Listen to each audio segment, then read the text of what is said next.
तो यह सब यूनिवर्सिटियां जो है किसके भरोसे चल रही हैं आप समझ सकते हैं। और दोष जो है आरक्षण धारियों को देते कि आरक्षण जो बंद हो जाना चाहिए, आरक्षण वाले कुछ कर नहीं पाते, बाकी आ गए हैं। ऐसे ही इन लोगों ने इतिहास में लिखा है कि वो 500 मुगल अफगान अपने 100 किलो के तलवार से अकेले मार देते थे।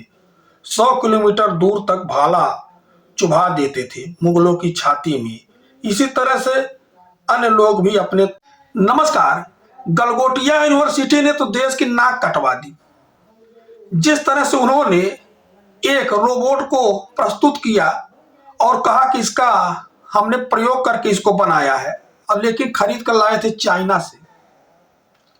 अब इस पर सोशल मीडिया पर लोग अपना गुस्सा निकाल रहे हैं, क्योंकि झूठ तो छुपता नहीं, पकड़ा जाता है। इस पर एक देसी कहावत याद है, लेकिन कहूंगा नहीं कहावत, क्योंकि बड़ा उल्टा है। तो अब इस पर जो लोग अपना अपना गुस्सा निकाल रहे हैं, अरे भाई जब आप नहीं बना सकते तो जो जैसा उसको वैसा ही बताइए। आप चाइना से ले आए रोबोट 2-2.5 लाख का और कह रहे 350 करोड़ हमने इसको बनाने में लगा दिया, प्रयोग करने में। ये क्या है? गलगोटिया यूनिवर्सिटी में कहते हैं एक से एक मेरिटधारी लोग हैं, एक से एक मेरिटधारी। यहाँ आरक्षण से कोई जो है मास्टर, टीचर, प्रयोगकर्ता नहीं बनता, यह है मेरिट। अब सोशल मीडिया पर लोग अपना अपना राय जाहिर कर रहे हैं। अब जैसे यूथ आर्मी है, उन्होंने लिखा कि गलगोटिया यूनिवर्सिटी ने इस एआई डॉग पर 350 करोड़ खर्च करके बनाया। मैं यह देखकर दंग रह गया। फिर मैंने गलगोटिया यूनिवर्सिटी के कंप्यूटर साइंस डिपार्टमेंट के प्रोफेसर के नाम चेक किए तो ताजुब में पड़ गया कि सारे के सारे मेरिटधारी प्रोफेसर इस प्रकार हैं: डॉक्टर मनीष उपाध्याय, मीनू शर्मा, ऋतुपर्णा शर्मा, प्रियंका अग्रवाल, अशोक दुबे, अतुल पांडे, शिल्पी गुप्ता, बाकी सभी सवर्ण। आविष्कार करना तो इनके बस का है नहीं, यह लोग सिर्फ कॉपी कर सकते हैं। मनोहर कहानियां बनाने में एक्सपर्ट हैं। 51 रुपए में ग्रहों की दशा बदलवा सकते हैं। इनसे इनोवेशन का उम्मीद नहीं की जा सकती। मैं यह जानने का इच्छुक हूं कि कहीं मेरिटधारियों ने डाक के नाम पर स्टार्टअप इंडिया के तहत सरकार से पैसा तो नहीं उठाया। वहीं अनिल यादव ने अपने सोशल मीडिया एक्स पर पोस्ट लिखा और कहा कि नेहा सिंह कह रही है कि चीन का यह रोबो गलगोटिया यूनिवर्सिटी में बना है और 350 करोड़ रुपए एआई पर खर्च किए गए हैं।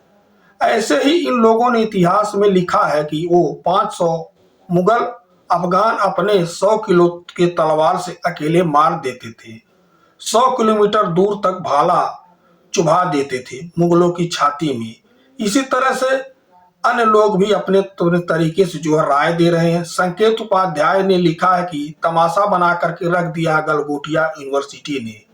चाइना से खरीदे गए डॉग रोबोट को पहले अपने फैसिलिटी में बना बताया, बाद में फजीहत हुई तो सच बोला। लाखों लोग सच में मेहनत कर रहे हैं देश का, और उनकी मेहनत का मजाक मत बनाइए। पत्रकार राजेश साहू, उन्होंने सोशल मीडिया एक्स पर पोस्ट लिखा और कहा कि एआई रोबोट के समय में रोबोट को लेकर ही झूठ बोला जाए तो वह चल नहीं पाएगा। यहाँ यही कुछ हुआ, जो जैसा बना उसको उसी तरह से पेश किया जाए तो देश के लिए बेहतर रहेगा। यह राजेश साहू जी कह रहे हैं। इतना सब होने के बाद गलगोटिया यूनिवर्सिटी ने अपने तरफ से सफाई पेश किया और कहा कि ऐसा नहीं है, हम जो है यह सब चाइना के लिए कर रहे थे, तो हमारी गलती नहीं है। मतलब अभी भी जो है इस पर थथरई दिखा रहा है गलगोटिया यूनिवर्सिटी।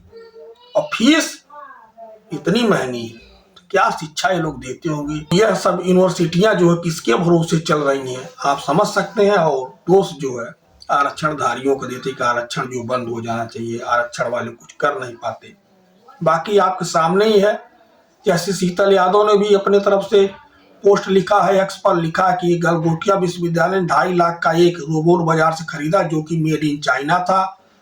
उसे अपना मेड इन इंडिया बनाया हुआ बताया। फिर उसे दिल्ली की एआई समिति में अपने 350 करोड़ के एआई इकोसिस्टम का हिस्सा कहकर पेश भी कर दिया। इस एक झूठ की वजह से आज देश की अंतर्राष्ट्रीय स्तर पर बेइज्जती हो रही है। तमाम लोगों ने जो है अपने अपने तरीके से इस पर टिप्पणियां की है। कितनी टिप्पणियां बताई जाए, अगर बताई जाए तो वीडियो जो है कई घंटे का बन जाएगा। इस समय सोशल मीडिया पर इसी की चर्चा गलगोटिया यूनिवर्सिटी का जो यह हुआ है, एक तरह से इसको मान लीजिए गलगोटिया यूनिवर्सिटी ने देश की नाक कटाई ही है। धन्यवाद।